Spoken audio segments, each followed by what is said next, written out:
Hello everybody and Pegasus out there on YouTube. This is me, EAtrooper, and I'm gonna read you another fanfiction called Minecraft, The True Story by Grace Hunter. Chapter 1. Wake up. He woke up with a start. Around him stood the lush green mountains. There were no homes, no cities, no life. Where am I? The man wore a teal shirt and jeans. His hair was brown and dirty. His face was hardened and mousy. His features were blocky. He felt like a square. He began to build a shelter. He looked at his wooden house with a sense of awe and power. There must be more than that I can do. He found a cave. He began to dig. Dig and dig. He collected dirt. He collected rock. He found coal. And he found iron. He learned to build a furnace and a fire pit. Then the night came. A ghoulish scream, and the man stood still. Huh? Another scream. What? The man ran for his house. When he got there, he saw himself. Well, not exactly himself, but a distorted copy indeed. He ran away only to run into other versions similar to him. These creatures had no skin and were walking piles of bones, carrying arrows. There was a howl, and the man saw a green stalk rise from the vegetation.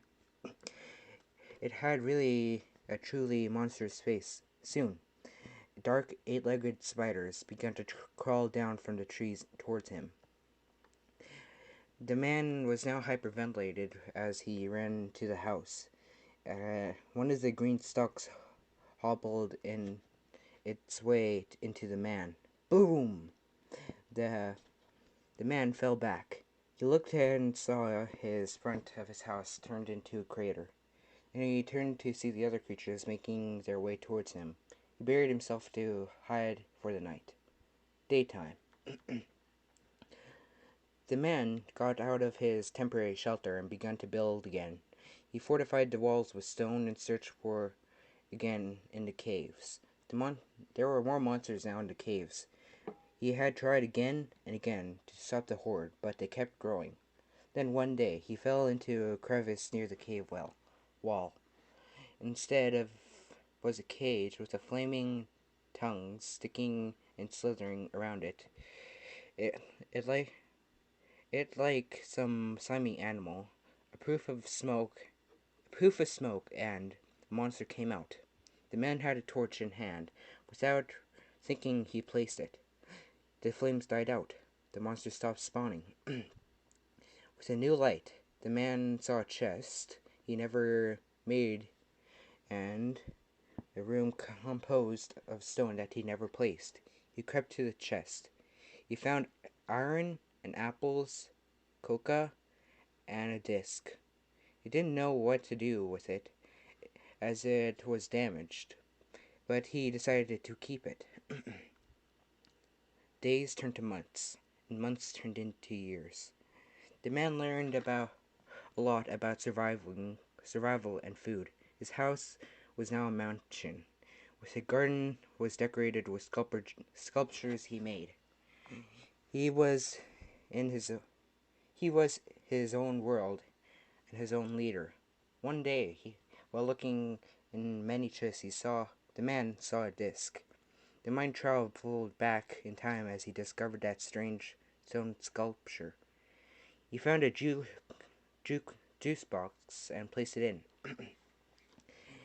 It had a recording of someone else like him, yet the person appeared to be chased by some sort of monster.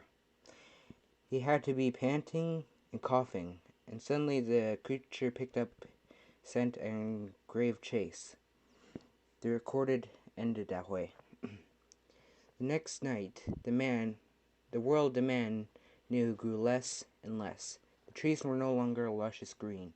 The hills were now gray and brown, the large scars jutting out in every direction. The man felt sad, remembering the world was simple and luscious with vegetation. So one day, the sadness made him leave his home and go on an adventure. The adventure took the man on many sights and biomes. Then, beyond the distance, he found a patch of wooden buildings.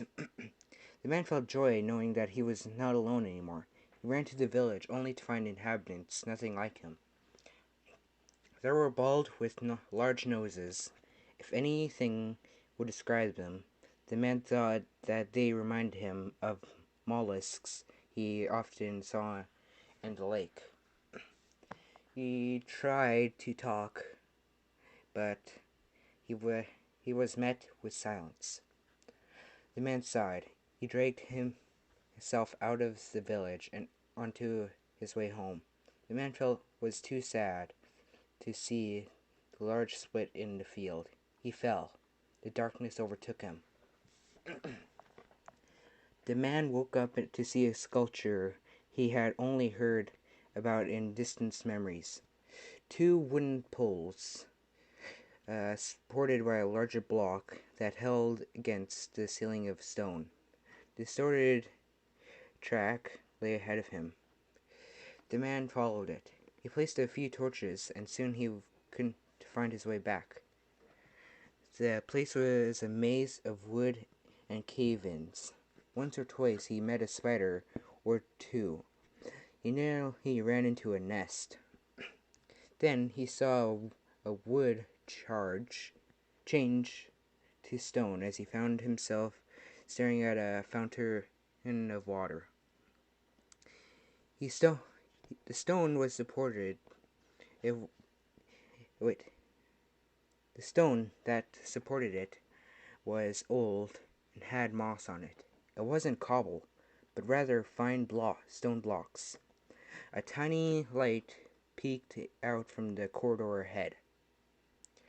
The man ventured forward. The room before him had 3 pools of lava, 2 on each side, and one large one in the center. The man saw a little flaming cage and immediately placed a torch to stop anything from spawning. He then noticed that a stone platform stood on top of the lava pit. He stepped forward. The sight before him was nothing he had ever seen before. It was a black-colored portal, but no one like the ones he had discovered in caves before. It wasn't purple or made out of obsidian.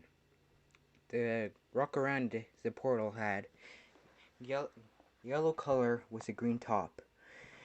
He didn't want to step in, but he turned around and he tripped, and he fell. The man woke up in a new place. Darkness hung onto everything, and the man saw millions of strange, tall black shadows stare at him. Their eyes were glowing purple, and their ghastly jaws vented out smoke. A large roar made them all vanish. The source of the roar landed right in front of the man. It was a large beast with an armored tail and a spike jutting out from its back. Its color looked very similar to the shadows the man had seen earlier, but yet the most terrifying thing about it were its wings. It was very large fans that gleamed like obsidian. It regarded him with purple eyes, and, without thinking, the man reached out and placed a torch on its forehead. The kaleidoscope of colors shined around him. He saw an age of history flash before him. The dragon was a baby, hatched from an egg, to see a purple unicorn looking at him, with an excitement in her eyes. He was now storing books in what looked like a large tree, while that same unicorn was reading over a table. He was asleep in a small basket that same unicorn came and placed a blanket over him. He was now in a colorful shop of clothes designed for a 4-legged horse or ponies. A bright white unicorn was asking him to hand her something, with a mark on her flank. was a trio of diamonds. He was with the purple unicorn, who also had a mark, which showed a star with those that shined in the night sky. He was outside, holding a device that looked some type of lens in his hands as he counted down. The device pointed at the groups of ponies. There was a pink one, the purple one, the white one, a yellow one, an orange one with a hat, and a cyan one with a rainbow mane. They all looked so happy. The man fell back, but he felt himself get pulled back in. There was a group of men dressed in armor. One of them unsheathed his sword. There was a scream in the darkness. The dragon felt himself cuddle next to the unicorn, who had felt was his mother. There was a sound of thunder and clashing hooves, and a clash of hooves. There was the purple unicorn, so sweet and innocent and smart, lying on a white bed, tubes running through her body like some sort of twisted vein. There was a grave. There were 6 graves. There were no graves. There was a man who stood on a pedestal and was giving a speech. The fact that they died to our diseases showed that we are a cause of the deaths of, and an uproar from the crowd. There was a pleasant village in the meadow. There was an uprooted tree that bled books and paper. There was a mine, and there were men working in the mine. There was a city of silver and gold, with buildings seemed to scrape the sky itself. There was a man who stood over a sleeping dragon, his sword dripping in blood. There was a court, a jury, and a man pointing his finger at the dragon, blurting out words of madness and insanity. There was a portal and a stone temple. There was a push, and there was darkness. The man looked at the dragon and felt himself become overwhelmed with a feeling he couldn't control. He saw his race, but then he saw someone else. He knew about ponies from some sort of prior knowledge that he had been born with. Tell me. Why? Wait, tell me, he pleaded. Why? A flash of light and the man saw himself in a vast city. He was in a chamber that had many beds. None of them were occupied, but the stranger at the counter said that the man could sleep here. The man had nowhere else to go. His family left him. He lost his job and house. He was in the streets, and despite of reputing as a survivor man, he knew nothing about surviving in a concrete jungle. He gladly took his chance to be outside instead of out in the cold. The man saw himself go to sleep. Time flashed forward by a few days. There was an uproar, and an infection spread across the world like a wildfire. There were bodies and corpses walking the streets. There were iron-barred fences, and there was fear in people's eyes. The man was on the screen of some sort of box. It was a TV. The disease we thought would just wait. The disease we thought only killed the equestrians are now killing us, mutating the immune to these mindless corpses. There was a scream, and a man fell. There was a village in the meadow that was set ablaze. There was a man on the TV saying, "We have no choice. Maybe some of us will live. Yet they will not escape having a few mutations done to themselves as well." There was a man laying on his bed, safe and sound in a bunker. There was a rocket that propelled into the air.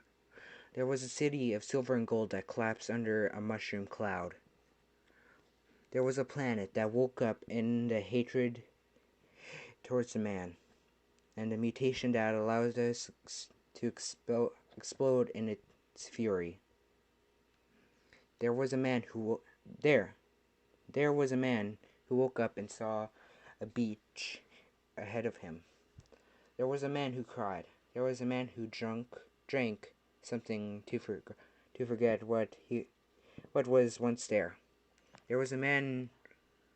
Then the man woke up with a start. Around him stood trees and lush green mountains. Where am I?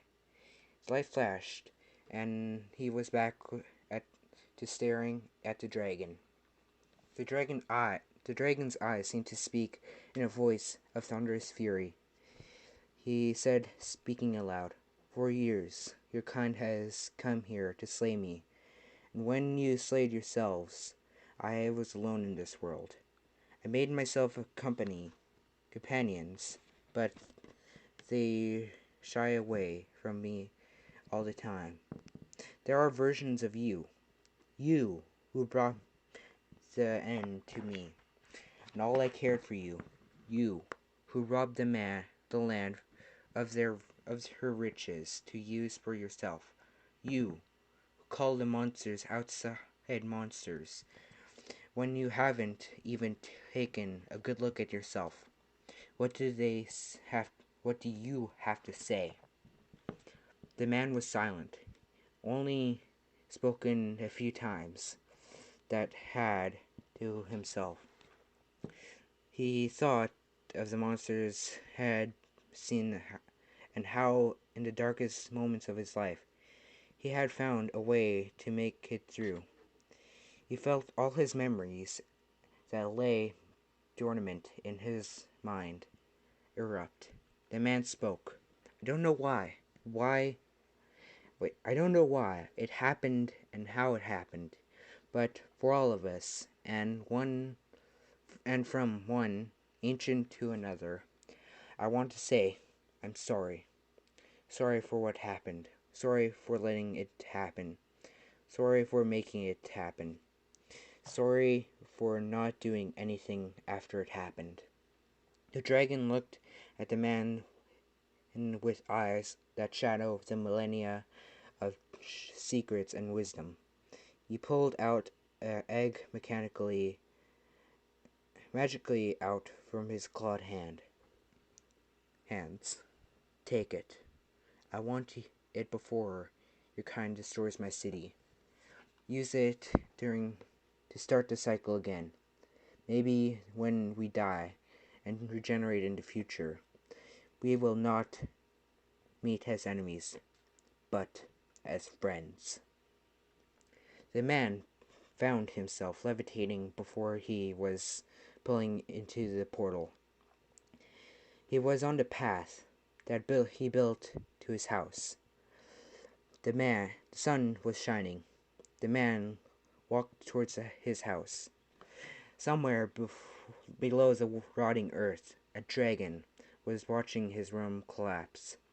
When it did, the shadows would destroy the world before him. The dragon wasn't scared.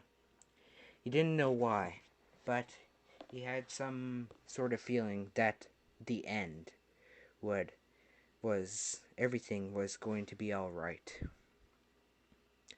A few days later, the man was back home. He was in bed, and he was staring at his fireplace. His house looked untouched, but it was normal and just cozy. The man turned around to see the egg. It was speckled and blue. The life inside it was pulsing through the living network of energy that held the shell together. The man reached out and touched it. There would be an end to this current world. There would be a dragon that came from this egg. There would be a tribe that came from this dragon. There would be a new world. There would be a magical land. There would be a land of magical ponies. There would be a voyage led by a group of foolhardy men and women. There would be a man and a purple unicorn making a cure for some sort of disease. There would be a boy, dragon, and a filly playing together by a bench, picturing before them a floating city of gold and silver. There will be a city of gold and silver. There will be a man who never lost his family. There will be a dragon who never lost his friends. A unicorn who never lost her life. The plant who would never explode. The man woke up. He saw the world before him, scarred and old. He looked down to see the egg clutched in his arms. He laid the egg by the fire and tended to it. A new world, a new life. Now the egg was in an obsidian shelter below the earth, safe and sound, and ready to hatch at the right time. He wouldn't be there to see it. He relished in his memories before going to his bed. He slept, knowing he would just wake up. Wake up. Okay, there was the story. Minecraft. A true story. My Little Pony based. With the guy knowing about the thing. So, this is okay, Minecraft, the true story. By Grace Hunter. Read by EAtrooper. Serious reading. So, this is EAtrooper saying, this was pretty a good story. Well written. And, can you please send in any requests of what I should read? Because I need something to do. Any requests I can read on filmfiction.net. So this is EAtrooper signing off.